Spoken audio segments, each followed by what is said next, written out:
Nottingham. Oh, and some sad news. So thoughts are with you, Caroline.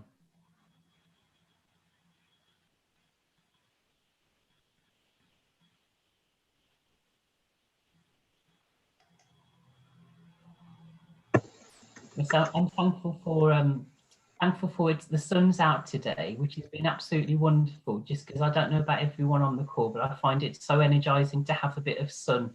I am tempted to start taking the vitamin D tablets like we've been told to, but I think I'd much prefer it going for a long walk with a bit of sun if you can within the restrictions we're in at the moment. But it does make you thankful for the simple things. Hi, Anne from Manchester. Andrew, wonderful. We've got Andrew, you're joining us today as one of our keynotes, which is excellent. Thank you. Again, if you've just joined, just say in the chat box, whether you're on YouTube or if you're joining us on Zoom, just in the chat box, say your name, where you're from, and one thing you're thankful for.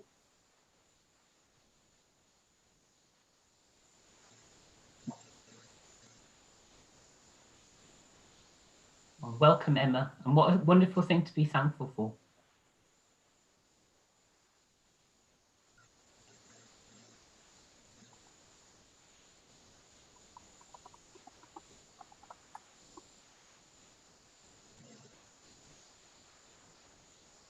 We'll give it a few more minutes and we'll be starting at 4 o'clock. But again, if you've just joined us, feel free to put your name, where you're from, and one thing you're thankful for in your chat box.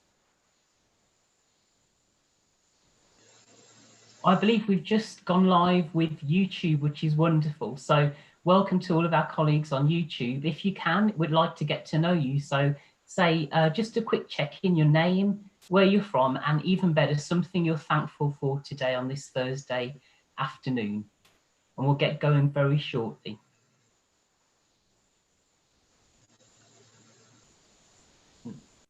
Hi, Fernando from Sutton, and really wonderful to have, I think, be thankful for supportive colleagues. I'm absolutely thankful for supportive colleagues and the wonderful team and our keynote speakers behind the scenes to make this event possible. So I'm with you on that one. And Shyla, wonderful thing to be thankful for as well, being home. Do think as well in our challenging times, I've become more thankful for being home and kind of realizing actually it's amazing to I think you're more thankful for having your house and just being here. And I've noticed things like just having a garden. I feel so thankful for being able to access that. No, some colleagues aren't, but I'm mega thankful for having home at this time. Just say we'll get going in 1 more minute, give it 1 more minute for people to join. If you have just joined, whether it's on Zoom or on YouTube, just say your name, where you're from, and one thing you're thankful for. Well, welcome, Laura, and that's a wonderful thing to be thankful for as well. Thoughts are with you.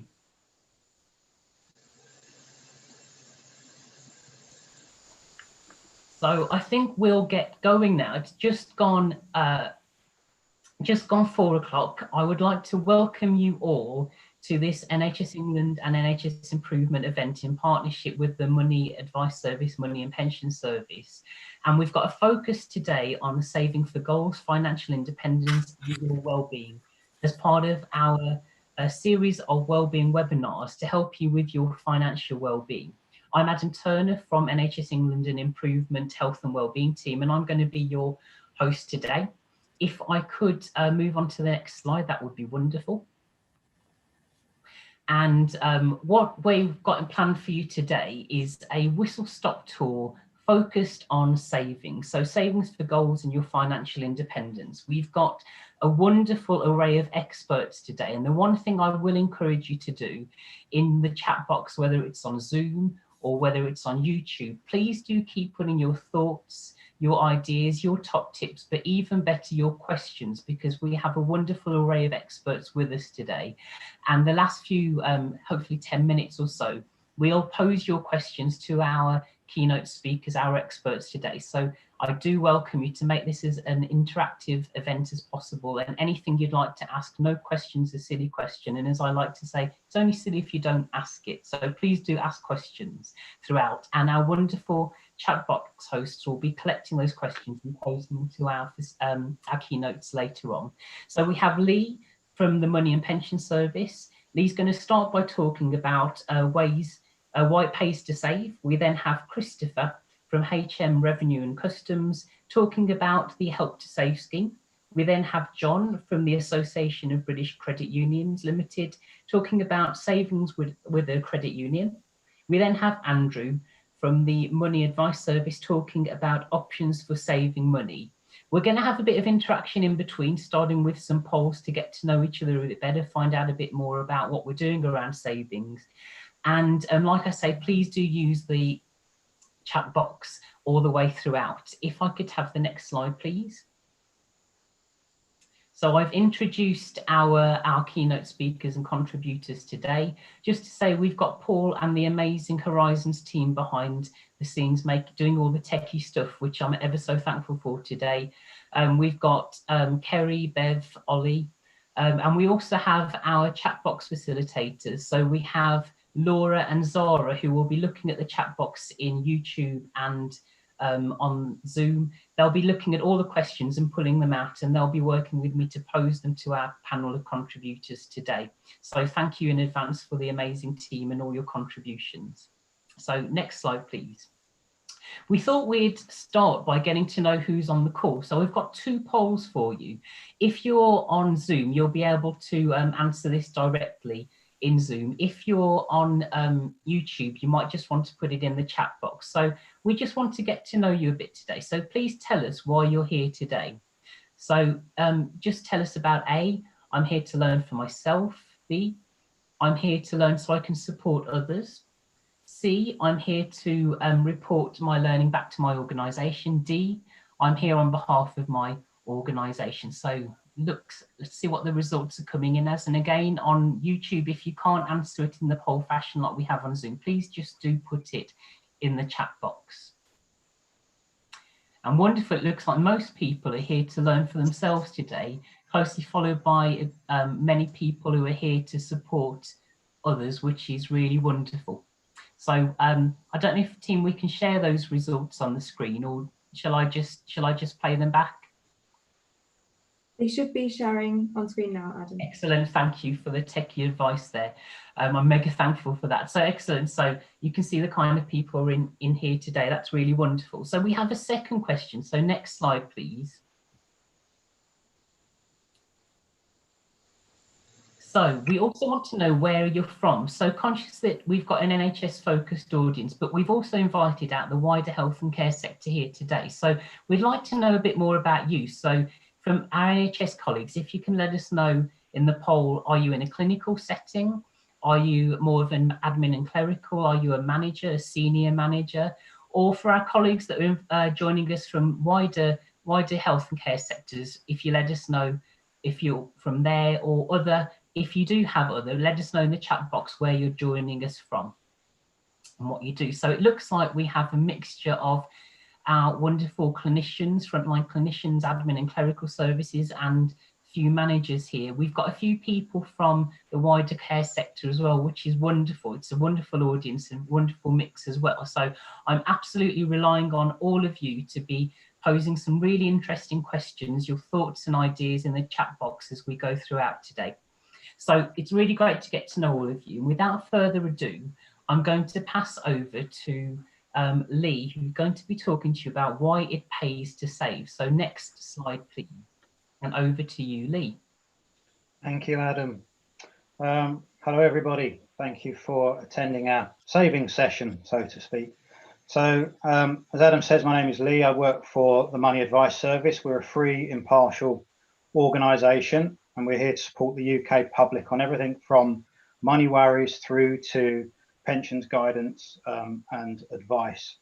And we do that direct through our website, themoneyadviceservice.org.uk, but also through our national telephone line, through web chat and through WhatsApp. So you have a a whole host of channels that you can use to contact us with any money queries, and those contact details will be on the end of the presentation. So if we can have the next slide, please.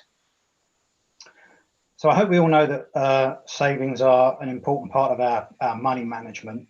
But to set the scene today, I want to highlight why we think it pays to save before I hand over to Chris, John, and Andrew.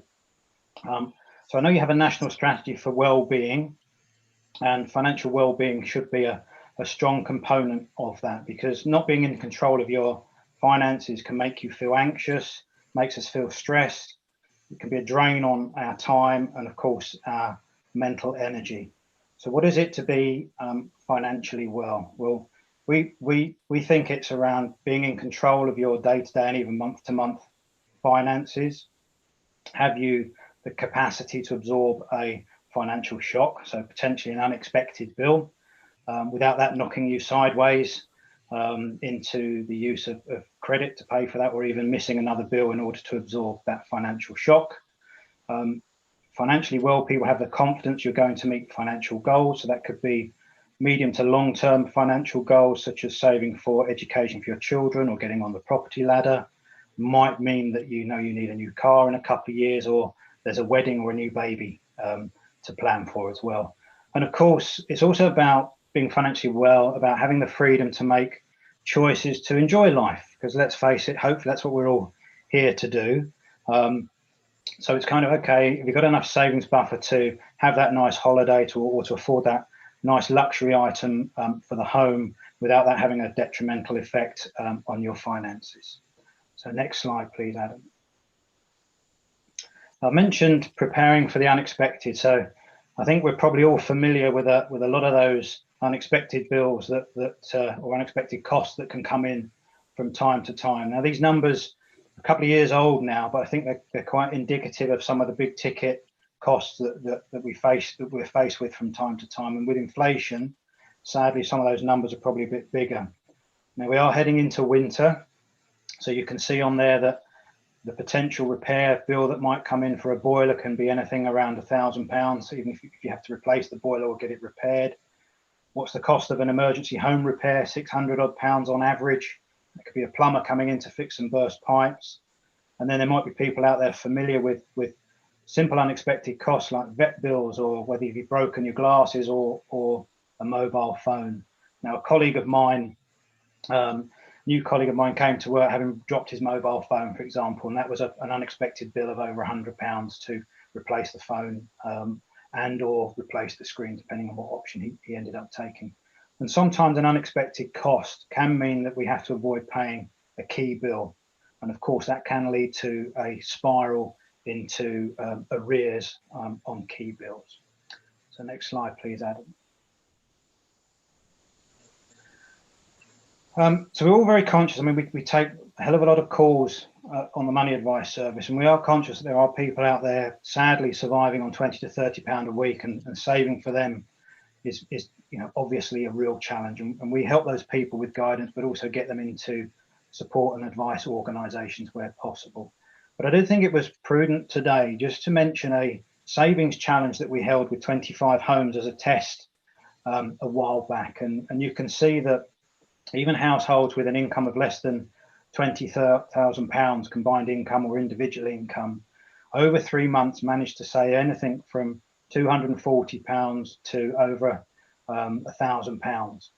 And they did that through doing things like switching utilities, shopping smarter, selling things on eBay and Gumtree, stopping smoking, using cashback deals, all things we're very familiar with. So it just shows that with a bit of application, you can start to build these emergency savings buffers. And indeed, the people that took part in this challenge were so enthused by it that they went on for another 3 months and saved each over £1,000 in the following 3 months as well, and then continued to save. And for some of those people, it came in handy as they encountered unexpected home repair bills and veterinary bills. Next slide, please, Adam.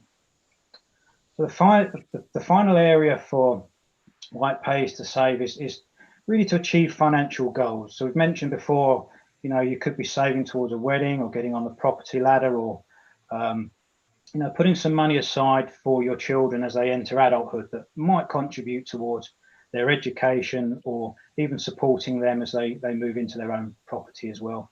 And of course, a financial goal to build a savings pot, perhaps alongside hopefully your pension as you head towards retirement. And of course, having a financial goal as well is also about reducing your reliance on borrowing, potentially, especially, you know, expensive credit as well. And that's going to contribute to an improvement in your financial well-being as well, particularly as, you know, with some borrowing, you're going to accrue interest on those, so it's going to be more costly for you rather than paying outright or in part through a savings pot.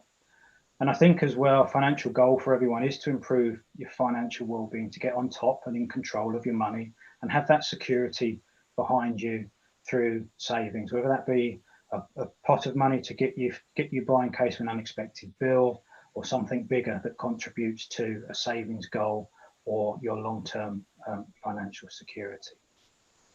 So with that in mind, I'd like to now introduce you to Chris Tweddle, who's going to talk to you about Help to Save. And this is one of the first of a few savings vehicles that we'll talk to you about on how you can start to build savings. So over to you, Chris. Trying to get the technology working there. Hello, everybody. My name's Chris. I work for HMRC, and I'm going to talk to you today about a thing called Help to Save, which hopefully ties in with all the things that Lee's just been talking about there. Could I get the first slide up, please?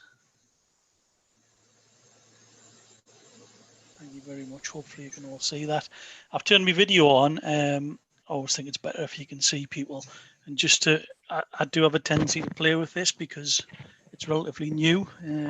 Been working from home since March, so I've sported a lockdown beard, which has all been a bit strange to us. So this is new, so bear with us if I play with it. Okay, so Help to Save, what is it? It says on the slide that it's a new government savings account. It's not strictly speaking new anymore.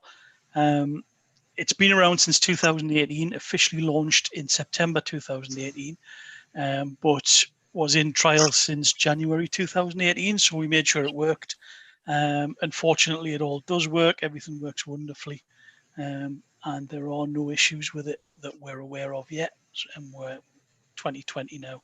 Sorry, I'm starting to lose my voice a little bit. So it's a savings scheme. It's designed to help people on lower incomes, working families, not necessarily lower incomes. There are people who are entitled to open an account who can be in a range of savings, a range of earnings depending on circumstances. But it is aimed at working families primarily. Developed and administered by HMRC. I work for HMRC. I've only worked for them for just over 2 years now. Previously, I worked in cinemas for about 30 years. Little bit of a change there, but I quite enjoy it, and I enjoy doing this because it's a good thing to do. It is a very positive thing. So this is just a basic outline of the scheme itself. Savers can pay in as little as £1 and up to £50 each calendar month. So the idea behind it is that it encourages people to save regularly, get used to saving, and get into a savings habit. All those things about financial resilience and having a little buffer, it gives people a chance to save with quite a big positive behind it. And people hopefully will see the benefit of having a little bit of money in the bank that they can rely on when things go wrong, or even when things go right. Saving, a lot of people seem to save for holidays and paying off cars and that sort of thing. So that's what it's all about. It is government backed, so the money's safe. It's treasury money. The money is already allocated. And our partners in the banking side of it are NS&I, again, part of UK government. So everything's safe. I'll come on to the eligibility a little bit later on, but it just says there briefly the scheme is open to people on working tax credit and people in receipt of universal credit. But I'll cover that a little bit more in another slide. Could you just move on one slide for me, please?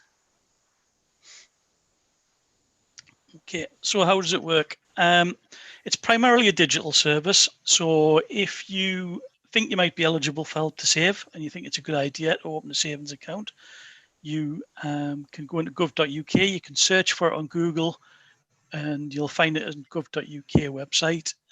If you've got a gateway account, fantastic, straight in. Where you go, you can put your details in, you can check to see if you're eligible. We also have an app, the HMRC app, and it is a button on the app. You can click on that, and it's dead easy. You just say, I would like to apply for Help to Save. I would like to find out a bit more about it, and it'll tell you whether you're eligible. So how does it work? A little bit more detail. Save between £150 a calendar month.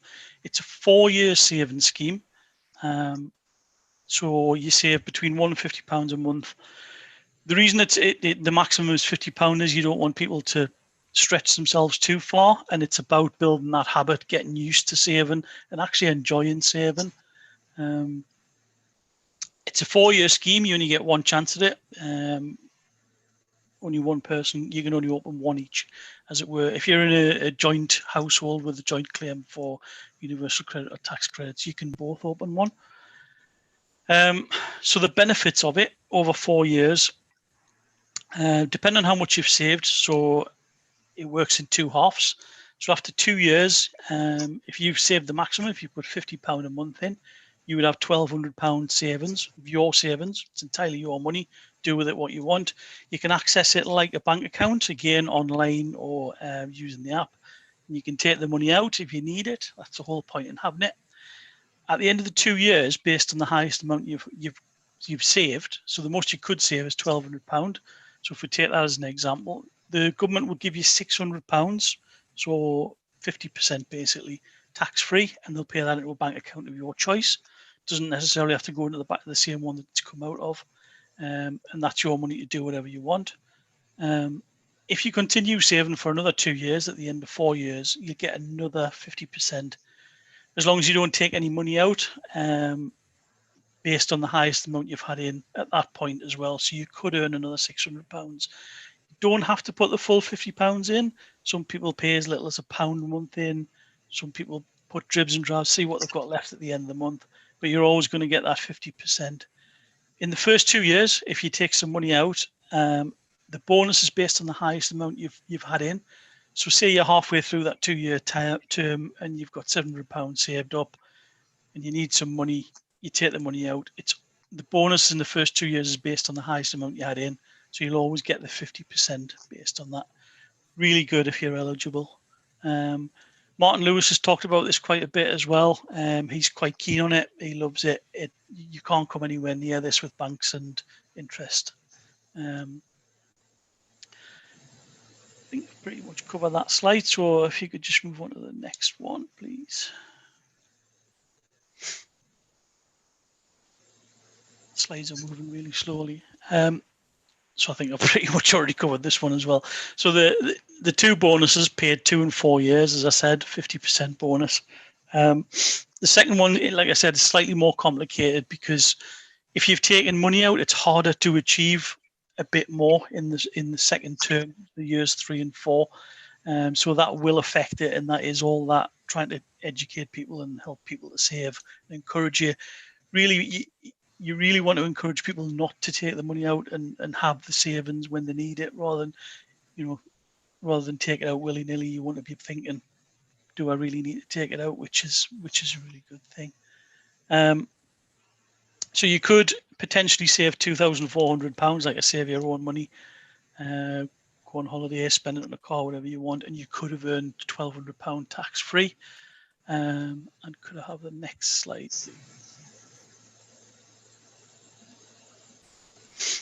So this is about the eligibility for Help to Save.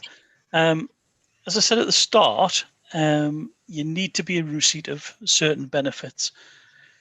Working tax credit is no longer available. You can't sign up for tax credits, but if you are in receipt of working tax credits and you are eligible, you could be zero award. So you might be earning so much that it tapers the money down.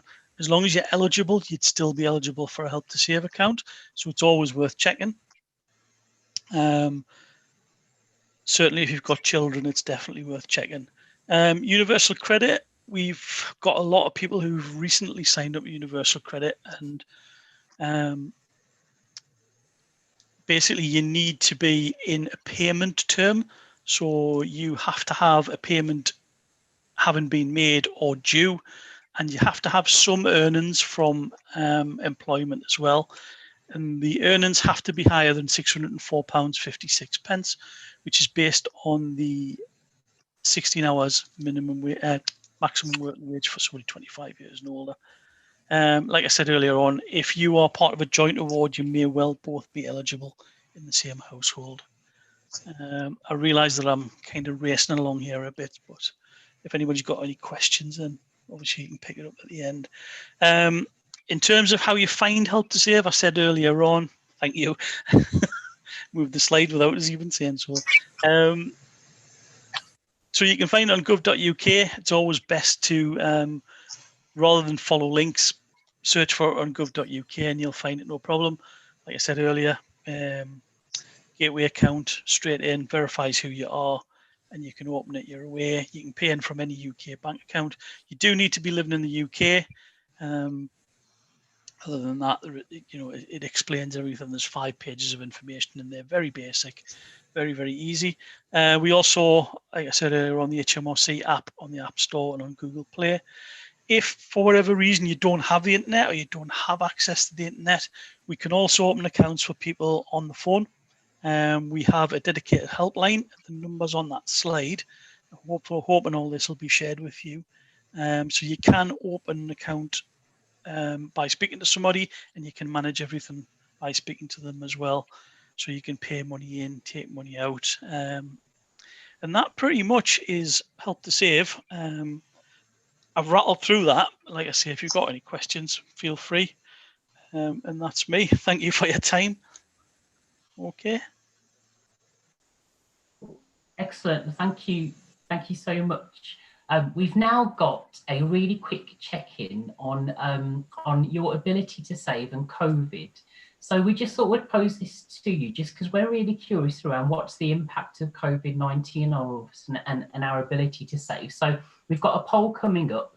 If you're in YouTube, feel free to answer it in the text box, in the chat box. So how has it affected your ability to save during COVID? So are you saving more, saving less, about the same, or you're not able to save at this present time? So we've got the results coming in. You can see these. We'll give it a few more seconds. Really interesting results here. So most people are saying that they're saving more. A few people are saving less. A few people are saying about the same. And also, I think there's about a few people are also saying that they're not in a position to save at this present time. The majority seems to be, so the poll's in, the majority seems to be you're able to save more during COVID, which is really fascinating. So really interesting. So thank you for that. That's a really interesting insight. So let's move on to our next speaker. So we have now got, so next slide, please. We've now got John talking to us about saving with a credit union. So over to you, John. Thanks, Adam. Hi, everybody. My name's John Haslam. I'm a relationship manager from the Association of British Credit Unions Limited, or ABCL, as it says there on your screen. That's what we tend to do because it is a bit of a mouthful.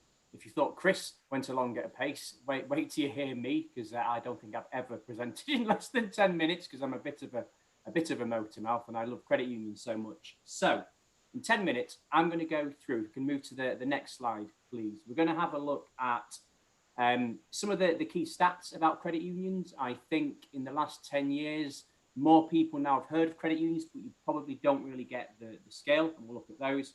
We'll look at some of the kind of the cool features of credit unions when it comes to kind of why you would want to join one. And then we'll look at the practical reasons to join one, because I'm seeing in the chat today that it's not always a case of, look, it's not that I don't want to save, but sometimes it might be kind of what options are available to me, where's the incentive for me to save. Chris said something which I found really powerful, which was, savings is a habit, and I would completely agree with that. I think, I don't know if the stat has changed, but from my banking days, it used to be You have to do something 12 times before it becomes a habit. And we'll have a look at how a credit union can help with that. And then we'll finish with how to join a credit union, some quirks there about something called a common bond, but I'll come back to that. So if we stay on this slide, you can see there that it's bigger than you think. You might have heard about them. People like to think of them as ethical banks, ethical financial service providers. There's 277 in Great Britain, so England, Scotland and Wales. Northern Ireland has got its own thriving sector as well. There's nearly 1.5 million adult members, and then probably when you add in the kids who save with one, getting close to 2 million members in total. Over 1.5 billion in savings and over 1 billion out on loan as well. We're going to be focusing upon savings today. Credit unions do offer loans as well. So we can move to the next slide, that would be great.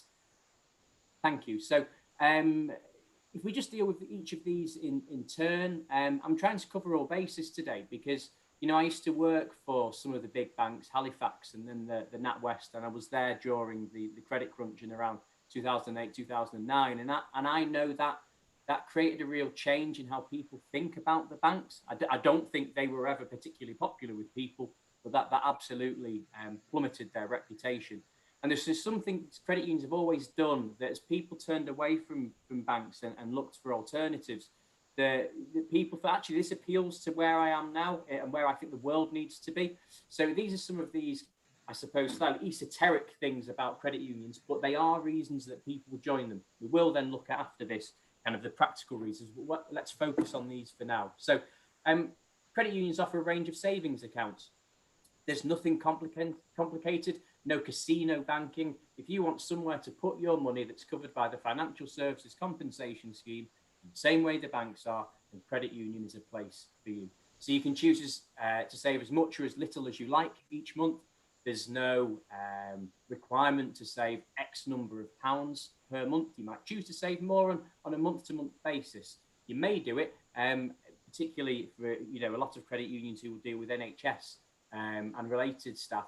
Payments can be taken straight from your salary. So before it hits your bank account, I know from my own time working at a credit union, that was often something that was one of the USPs, because it meant that you didn't see it leave your bank account, and it was all smokes and mirrors in a way. But people felt as though, well, actually, I know what I've got to spend. I don't see that leaving my bank account. So that money just builds up in the background without me having to make any effort. And going back to savings becoming a habit, that's one of the things I would suggest will help you build that habit. Even if it's only a very small amount you save, it's better to save a small amount to start with and kind of save within your means than go in hard. I remember doing that years ago before I became good at saving. And I was like, living at home with my parents, I'll do 300 quid a month. I never, ever got to the end of any month without drawing on that money. And that didn't, so I didn't get the benefit, that internal kind of nice feeling of having saved something. It's better to save a small amount and do it regularly. So one thing about the structure of a credit union is that you can turn up to their AGM and it's one member, one vote. So I won't get into kind of all the structure of what that really means, but it means that you're not going to be outvoted by a big stakeholder because they've put X number of £1 million within it. It's a cooperative. So it means that you can go to an AGM and your vote there is just as important as anyone else's. And when they want to do something, they will have a set of rules they have to work within, and it often means they'll ask their membership. And that's something which is important to people nowadays, I think. In terms of people before numbers, what that means is they're not for profit.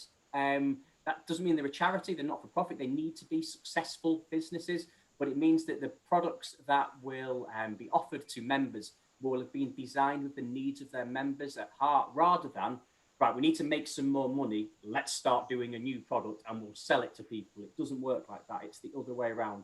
They have to do products that serve the needs of their members, actually written within the rules, something along those lines. And as I mentioned there, they do offer loan products as well. That might be a conversation for another day, but it is something that they do. So could we go on to the next slide, please? Thanks. So if that was the kind of why it's cool to, it's a nice quote there from F, thank you. You regularly use man and you tell anyone who will listen about it. Good, word of mouth is powerful with credit unions. But in terms of kind of what they do, I think they create savers. So a few years ago, we helped create a report, and it's linked to there, which found out the following. It contacted credit unions and people who used credit unions about what it meant to them, how it had changed their behaviours. And so some of the ones here that we'll work through. So it found that 32 of respondents who would not have saved otherwise say the credit union either helped or taught them to save.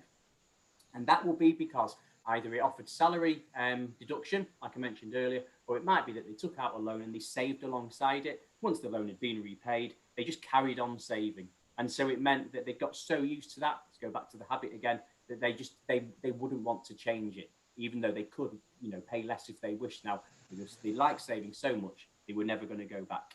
So 18% of the respondents now save regularly, thanks to starting a relationship with their credit union.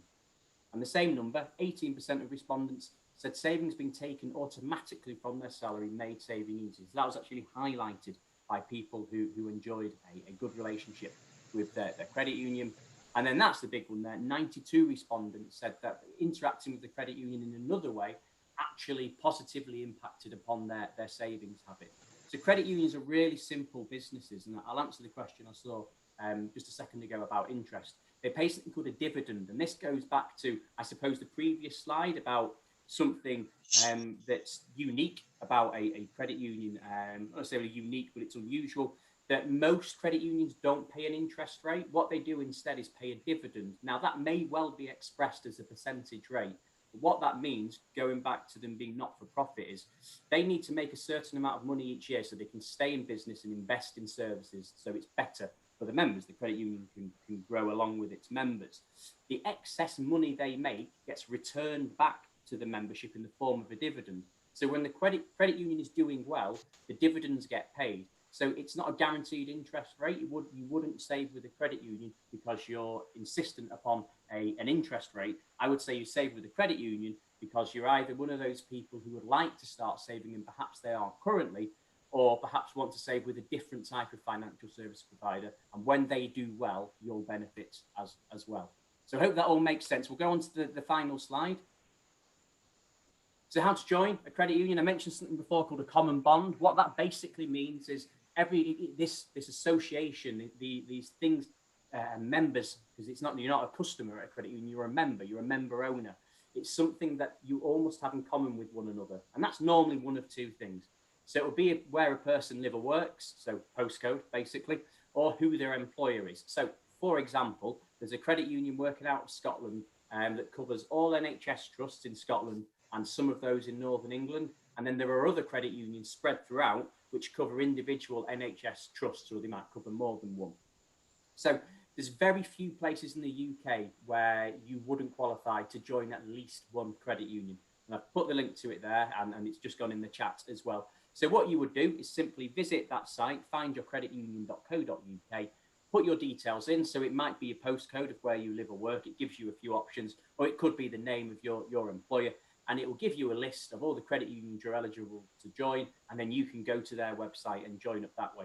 They are, as I said, there's 277 of them. They all do work in different ways, but the vast majority now will let you sign up online, and that's only increased this year because credit unions, like a lot of other businesses, have had to exist more in this virtual world now that we sadly can't see each other in the same way that we used to. So as promised, that was very much a whistle-stop tour. I hope it all makes sense to you, and I will be staying on to answer the questions as well. Thanks. Excellent. Thank you so much, John. I don't know about everyone on the call, but I'm learning so much about things. It's really making me think about what I'm going to do with the tiny bit of rainy day funding that I've got left in my account. So I've got lots of fascinating ideas. I'm learning so much. And keep your questions coming as well, please do. We'll pose as many of them as we can, either throughout the session or at the end. So please do keep them coming through the chat box. We've now got a bit more interaction for you. So we've got another poll, another question for you.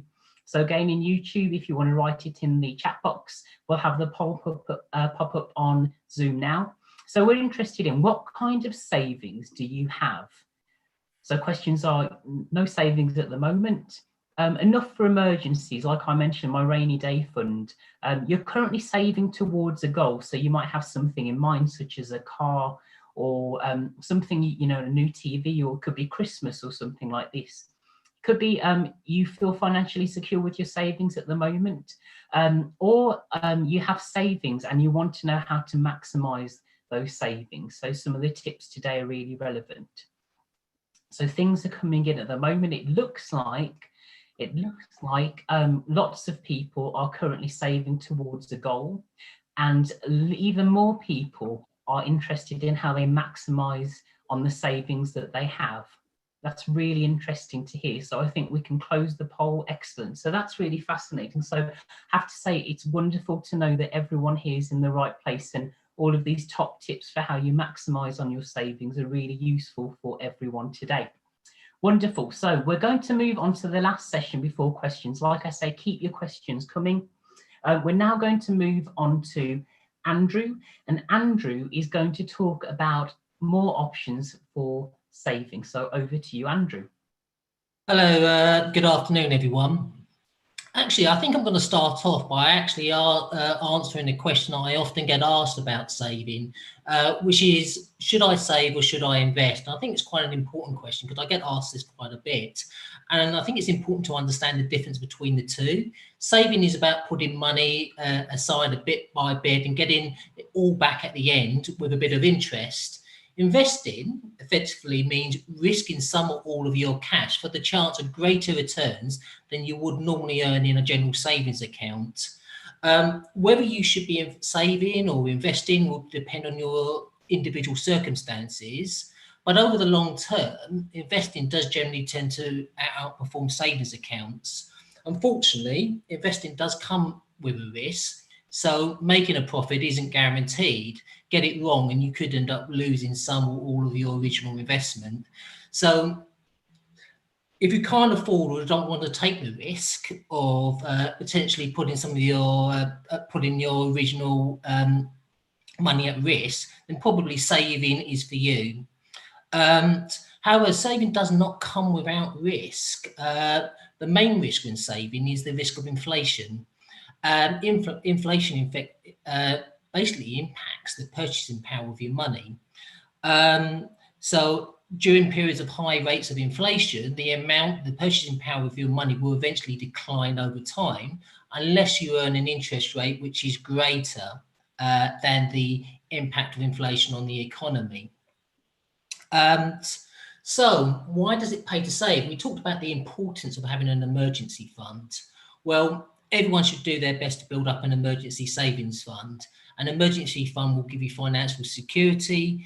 It will give you the ability to be able to deal with unexpected costs, such as a breakdown of your car or a breakdown of your boiler. The other reason why you should say the important thing in terms of approaching saving is actually have a savings goal, whether it would be for a house deposit, a wedding, or that holiday when we can finally go abroad. Can I have the next slide, please? Great. So in terms of the options for savings, there are lots of different types of options that are available to individuals. The first one is an instant access account, and that's basically does what it says on the tin. You can save into an instant access account. You can withdraw money almost immediately and without penalty. They're ideal savings vehicles if you want to build up an emergency fund or if you're saving towards a particular goal. Regular savings accounts tend to offer instant and access savings accounts tend to currently, because we're in a low interest rate environment, tend to offer very low rates of interest at the moment, somewhere between 0.1 and 0.5%. And when you compare that to the current rate of inflation, which is around 0.7, 0.8, then the interest that you're earning is probably not keeping up with the purchasing power of your money.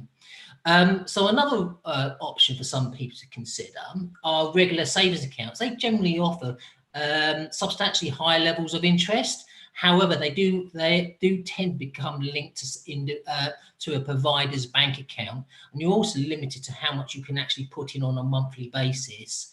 The other disadvantage of them is that if you do, sometimes they will restrict access to your money, so they're not ideal for an emergency savings account from some providers. So it's best to check the terms and conditions if you are considering a regular savings account. But they do provide the option to be able to save on a regular basis at probably a higher rate of interest that you would get from an instant access account.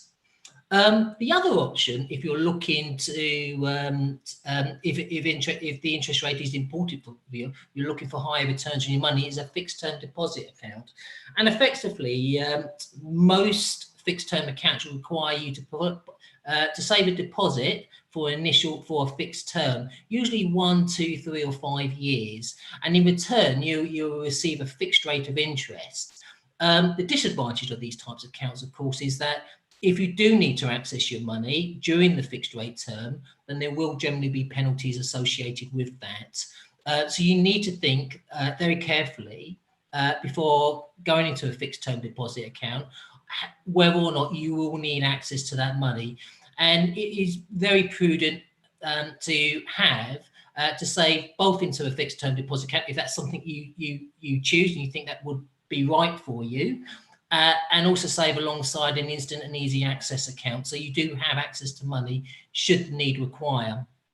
The fourth option is ISAs, and there are various different types of ISAs, but an ISA effectively means you don't pay tax on your interest. You can save up to a maximum of £20,000 into an ISA in this current tax year. But since the introduction of the personal savers allowance, which allows you to earn, if you're a basic rate taxpayer, to earn £1,000 worth of interest in this current financial tax year, some people do believe that maybe that's made ISAs relatively redundant if you have a small level of savings. But there's certainly an important savings vehicle if you have larger sums that you're able to save per month, and you'll be surprised how easily and how quickly they can build up. Next slide, please. So what are the options? We talked about savings goals. Well, another question I often get asked are, what are my options if I want to save for my children? Children's bonds are no longer available from the NSNI. They used to be very, very popular. But you have something called junior ISAs. Again, it's a tax-free vehicle in order to be able to save. You have a cash and an investment option, and you can save a maximum of £9,000 per year in this current tax year. Another consideration to think about in regards to children is child pensions. A lot of people don't realise that child pensions actually exist, and you can claim tax relief at the basic rate. It's effectively getting a 25% return. Back in my early days when I worked in the bank and I was selling child pensions, we had an important statistic. If you save the maximum amount, which is £2,880, which would be automatically built up to £3,600, you could save the maximum per year between the ages of 0 to 18. You could leave your child with a pension fund almost approaching £1 million, and you stopped contributing at the age of 18. You could leave your child with a pension fund almost approaching £1 million, subject to inflation and growth, etc. Other savings vehicles, say for instance towards a mortgage deposit, there are two very, very good government schemes at the moment. One is Help to Save. Unfortunately, Help to Buy ISA. Unfortunately, Help to Buy ISA is no longer available to new applicants. But if you've already got one, you can use that and claim the government bonus of 25% up to a maximum of £200 a month towards your first home. And the lifetime ISA, which also allows you to be able, if you're a first-time buyer, to save towards getting your first-time home, and also provides a 25% bonus on any contributions. The contribution rate into a lifetime ISA is slightly bigger. You can put in a maximum of £4,000 per year, add the government bonus, and that's £5,000 a year that you could use towards your first home. The other options to sort of maximise large saving pots, again, really comes back down to, get into a savings habit, save regularly, choose the appropriate savings vehicle that's right for you. If you've got a savings goal which is in the very, very near term, then you're not going to want to fix a rate for 2 or 3 years. If for instance, you're saving for a wedding that's next summer, for instance. And if you do have large amounts to save, then obviously investing is an option for you. But before considering investing that, do seek regulated financial advice from a professional. They will tell you and give you advice on how to mitigate the risk and the importance of diversification to be able to mitigate those risks and hopefully increase those potential returns whilst minimising risk at the same time. I think that's my last slide. Excellent. Thank you so much, Andrew. And again, I'm learning so much. I never knew about child pensions, for example. That's fascinating. There's so many top tips you're giving us all today. Thank you so much. We've now got time for questions. We've probably got enough time for about 10 minutes of questions. So I've been noting a few coming through the chat box in both YouTube and here on Zoom. I know my amazing chat box facilitators, Zara and Laura, will be having some questions ready for you all as panel members. So if I go to Zara first, would you like to pose the first question to our panel members today? Sure, thank you, Adam. So before I start off, can you hear me? Yes. Yeah, so before I start off, just to thank you to the panel and also thank you for everyone who's been commenting in the chat box. We've even got a epic beard comment for Chris, so thanks for all sharing your comments. So the first question I've got is, if there's a little sum of about 20k, potentially funeral money, can this be invested, say, in the market but via a bank? Do banks do this sort of thing? Yes, in answer to you, if you're happy, I'll try to answer this. Because in answer, yes, banks do. Some banks and building societies do allow you to open accounts which allow you to invest in the market, or you can go to a standalone. And there are also online providers as well that will allow you to access a platform to be able to either directly invest into equities or through funds. Great, thank you, Andrew. Zora, do you have any more questions?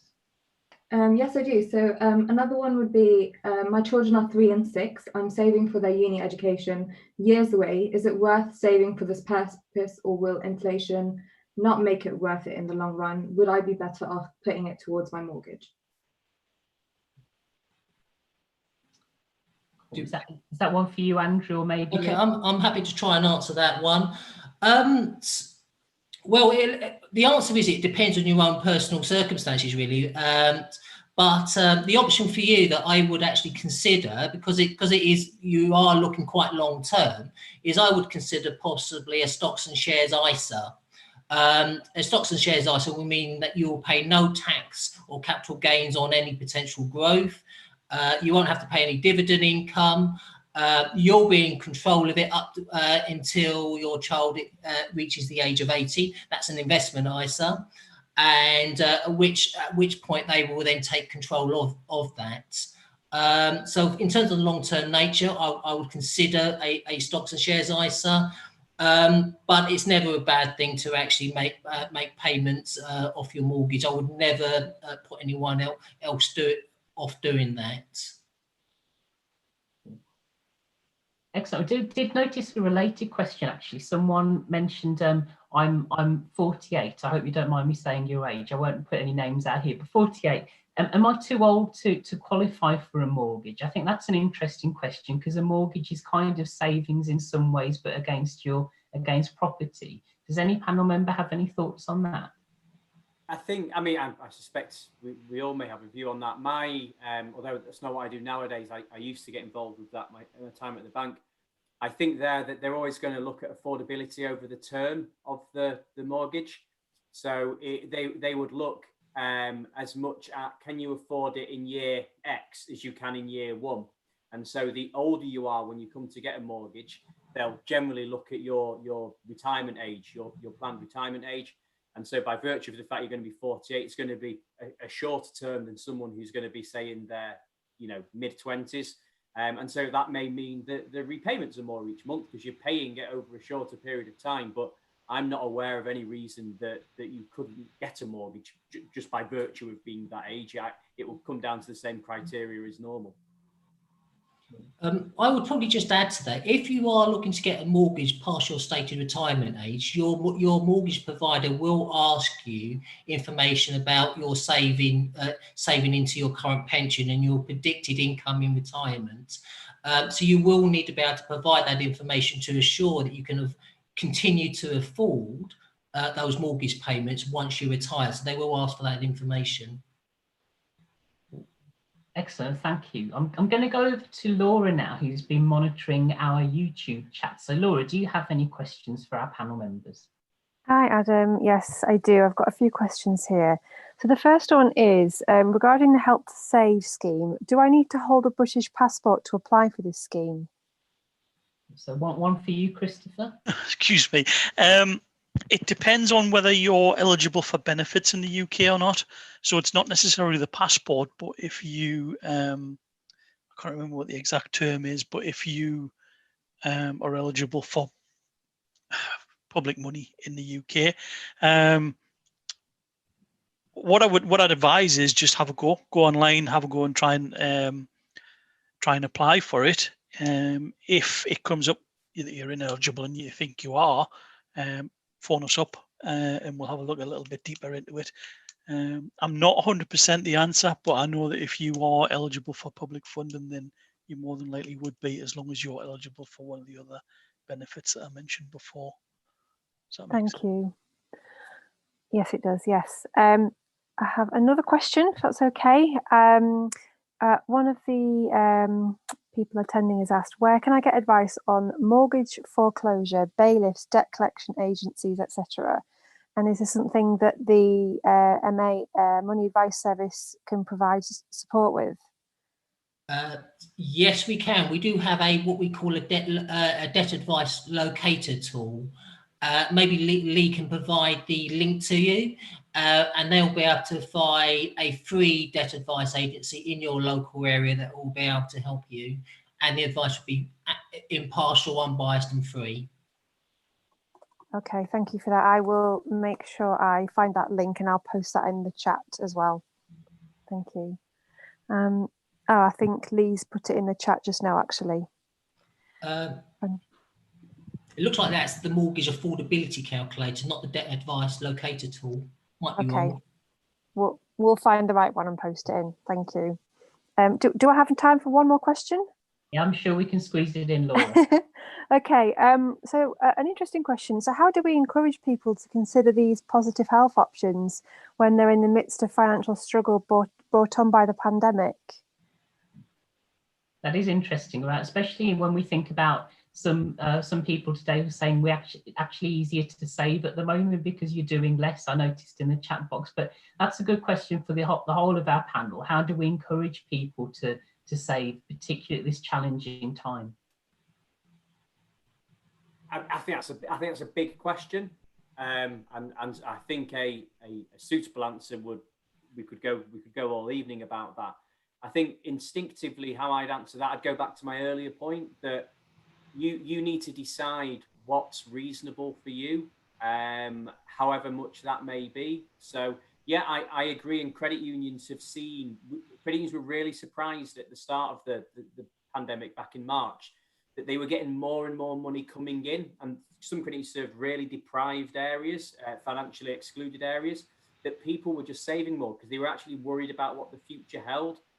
So I think that I know more people did save, but I would still say, it's the same test. I would say now or 2 years ago, whenever it may be, you need to save what's comfortable for you. And I know it was shared just a second ago by accident, perhaps, but there was an affordability calculator there. I think there's a lot to be said for spending some time yourself, or perhaps doing it online with someone who can provide that help to you. A income and expenditure check and checking on it regularly, and then making some decisions about kind of disposable income. What's your disposable income, and how much of that am I comfortable putting to one side? Because to me, you should see saving in the same way as spending money on some new clothes or a pizza. It's just another cost. That's how you should think of it. There's nothing unusual about it. It's just another cost. It's a little bit easier to get back out, and that's where the discipline comes in. But yeah, for me, it would be just kind of make reasonable decisions for yourself and be strict and stick to them. Excellent, thank you. Any other reflections from the panel? I have seen another question come in actually that's related to that. But any other reflections from panel members? I'll take the silence as a no, but related to that, someone's posted, actually they've got debt at the moment, but they'd like to save. Do you have any advice? I know that you can contact yourselves at Money Advice Service for some support with this directly, but do you have any tips on savings when you're in debt?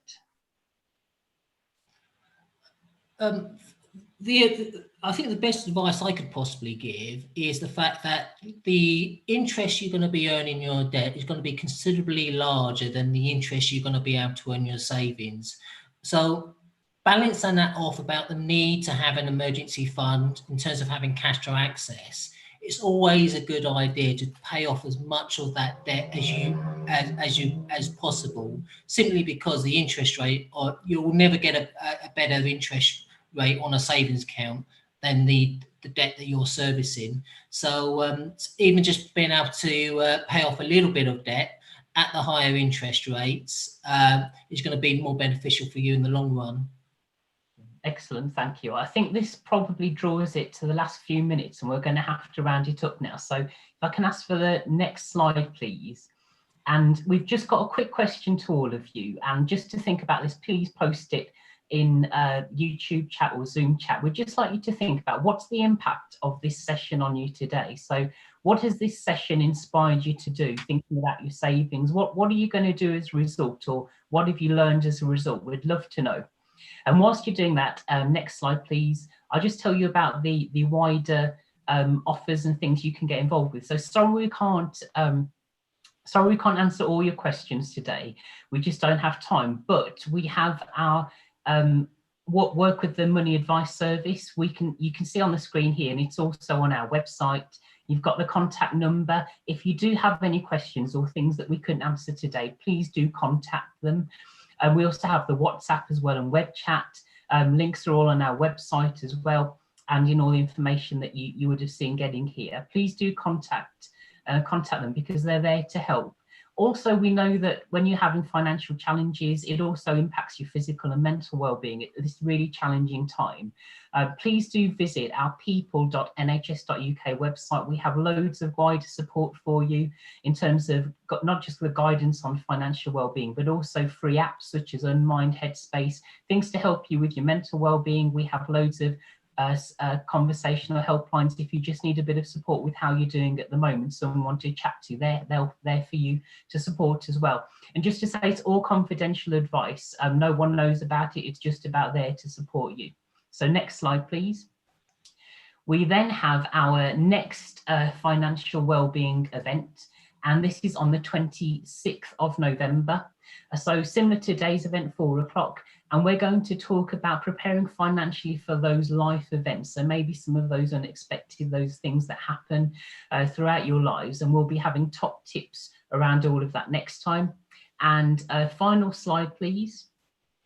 Just to say that if you have missed some of our previous webinar series, our event series, all of the events 1, 2, 3, and the one from today are available on our websites. You can watch them again through YouTube and through our websites. And again, we do have the 26th of November. And also, I think a few of you have mentioned pensions as well. So the 10th of December, we're going to have some top tips around pensions for you as well. So we look forward to seeing you then. So before I check out, I just want to say a big thank you to our facilitators today, and also our chat box hosts, and all of our keynotes, Lee, Christopher, John and Andrew. Thank you so much for all of your support today. And a big thank you to all of you who've taken the time to join the event and post some really great questions. We hope you've got lots out of it. And it's goodbye for now, but look forward to seeing you at the next event. Thank you so much.